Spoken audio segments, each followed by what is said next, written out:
Mənə xüsusən, mən özümə xüsusi bir diqqət görürəm Pərvanədən. Mən bunun üçün sənə təşəkkür edirəm qızım. Sən ki belə insana dəyər verirsən, mən sənə çox təşəkkür edirəm.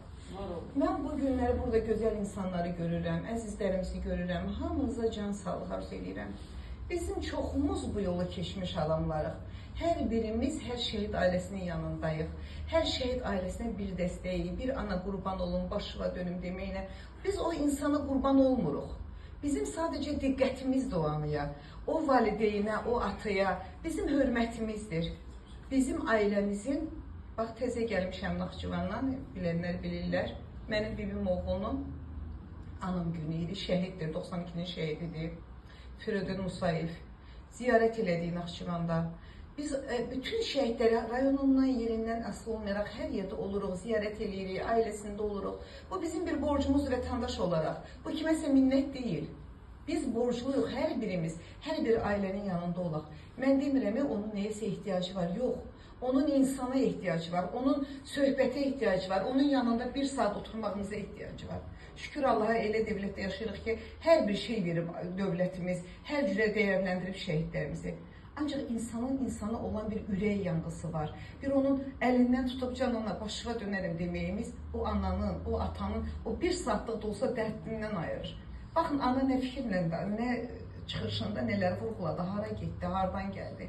O bir anda öz qəhrəman balasını bu günləri yanında olduğunu, onunla bir yaşadığını yaşadı. O fikirləşmədi ki, mənim evladım haradadır, mənim evladım nəsə bir gündür. O dedi, yox, mənim evladım getdi, qələbə çaldı, gəldi və atasına filan sözü dedi. Bax, bu ana həmin evladını bu günləri sağ yanında gördü.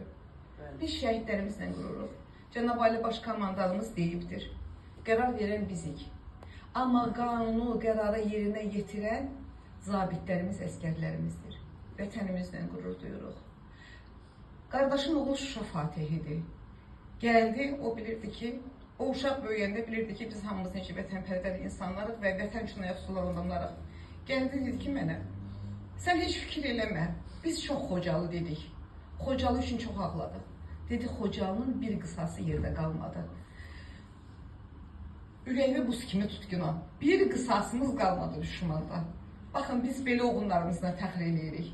Biz şəhidlərimiz deyəndə, şəhidlərimiz sağdır, deyirlər, biz kimi ki, əstəğfurullah, Allahın yanında onlar ruzu yeyirlər. Biz şəhidlərimizlə qürur duyuruq. Baxın, dünənləri televizorda da Cəbrayıla yeni ailələr köçürüldü. Hissə-hissə rayonlarımıza, yurduna, yuvasına yurdumuz köçür. Bu nə deməkdir? 30 il torpağına, vətənlə həsrət qalmış insanlar bu günləri yurdunda çıraq yandırır, ocaq qalır. Qürur duyuruq vətənimizlə, torpağımızla. Bayrağımız hər zaman dalğalansın. Mən həmişə deyirəm çıxışımda, biz ölüb gedəcəyik. Ailəmiz, evlatlarımız, nəvələrimizin xatirəsində qalacağıq. Ancaq şəhidlərimiz, nə qədər Azərbaycan varsa, nə qədər bu Azərbaycan bayrağı dalğalanırsa, şəhidlərimiz o qədər yaşayacaqlar. Allah şəhidlərin məqamını uca eləsin. Allah qazilərimizə, veteranlarımıza can sağlığı versin. Döyüş yolunu keçən oğulların hamısı bilirlər ki, bu döyüş yolunda olan insanların dalında xalq var idi. Millətimiz ayaq üstündə idi. 44 günlük müharibəni qələbə çalandan sonra antiterror əməliyyatında 23 saata baş tutan əməliyyatda qələbəmizi dünya tanıdı. Vətənimizlə, millətimizlə, xalqımızla, ordumuzla qürur duyuruq, prezidentimizlə qururuq. Yaşasın Azərbaycan, var olsun Azərbaycan xalqı, şəhidlərin qarşısında baş əyirəm.